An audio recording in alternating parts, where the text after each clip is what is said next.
picture this. You have been living in a hotel for months. You don't know the language. You are waiting on your asylum case and suddenly a court order says you have to leave. Not because of anything you did, but because the council says the hotel was never supposed to house migrants in the first place. That's exactly what just happened in Epping Excess. And now, more councils across the UK are preparing to follow the same path. Today, we are breaking down the High Court ruling in Epping, why it matters, and most importantly, what it means for migrants who are caught in the middle of politics, planning laws, and community tension. So what happened in Epping? Let's start with the facts. The Epping Forest District Council went to the High Court because they wanted to shut down the Bell Hotel, which the Home Office had been using to house asylum seekers. The court agreed with the council. Why? Because turning a hotel into migrant accommodation was seen as a material change of use. Basically, the building was being used for something different than what it had planning permission for. And since the permission was sought, the judge ruled it wasn't legal. The result, the Home Office was ordered to move all migrants out of that hotel by September 12, 2025. This is huge because other councils like Ipswich and East Riding tried similar cases in the past and failed, but now Epping has set a serious example and other councils are paying attention.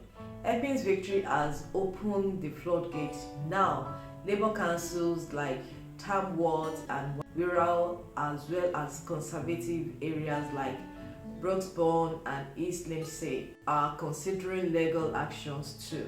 And this is not just about politics. Across party lines, Labour, Conservative, even Reform, councils are frustrated. They feel the Home Office has dumped the burden on them without consultation. Here's the scale. In June 2025, over 32,000 asylum seekers were living in the hotels. That's like an 8% increase compared to a year before, although lower than the late 2023 peak of over 56,000. Council argue hotels were never designed for this. Communities were not prepared, and planning law, it seems, are becoming their weapon of choice to push back against the government housing strategy. So why this really matters? Let's look at the big picture. This case matters for a few reasons. First, legal precedent. While this ruling does not automatically apply everywhere, it shows councils can win if they argue hotels are breaking planning rules. That means more councils are likely to try, and some may succeed. Second, it threatens the government asylum plan.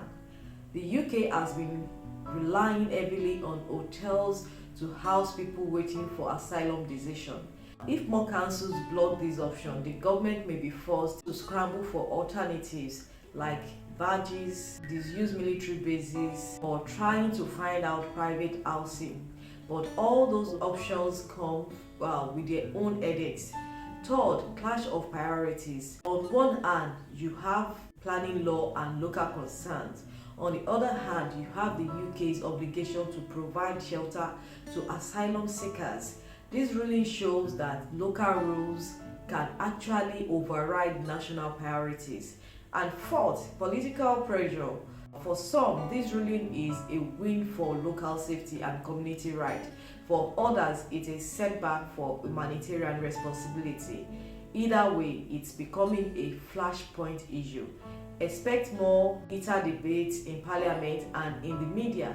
Finally, protests. Let's not forget, this ruling came in the middle of nationwide protests after an alleged assault in Epping involving an asylum seeker. Some protests have turned violent, spreading fear and mistrust.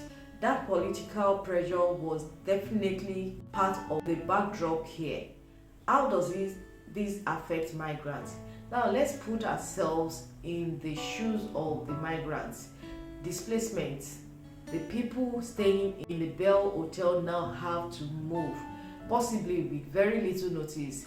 Imagine starting over in a completely new place again when you already feel uncertainty and unstable. Mental health struggle. Many asylum seekers have already experienced trauma, long waits, and language barriers. Suddenly being uprooted can worsen stress, anxiety, or depression. Poor alternatives. Where will they go? Some might end up in barracks, some in remote military sites. These are not always safe for dignified solution, and they often face community pushback too.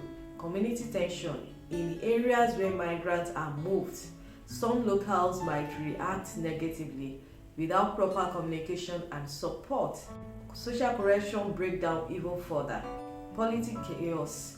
If more councils win these cases, asylum seekers could be shuffled around like pieces on chessboard, depending on which council allows housing and which doesn't. That creates a fragmented and unstable system. So yes, councils might be celebrating, but for migrants, the reality is uncertainty, instability, and yet another reminder that their lives are being decided in courtrooms and council chambers rather than with their well-being in mind. What next? So where do we go from here?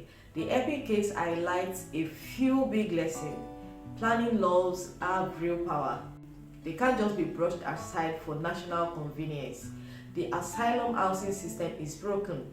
Hotels were always meant to be temporary, but they became the default. Now, that strategy is collapsing.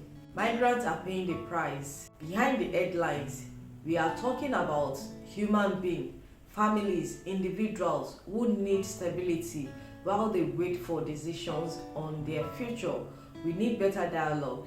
The government, councils, and local communities need to work together. Otherwise, more legal battles and protests are guaranteed. In the end, the happy ruling is bigger than one hotel in excess. It is a sign that councils are no longer willing to stay quiet.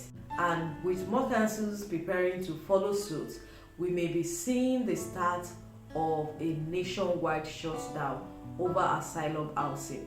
But let's not forget, the people at the center of this are not councils or ministers. They are migrants, many fleeing war, persecution, or hardship, now facing even more uncertainty.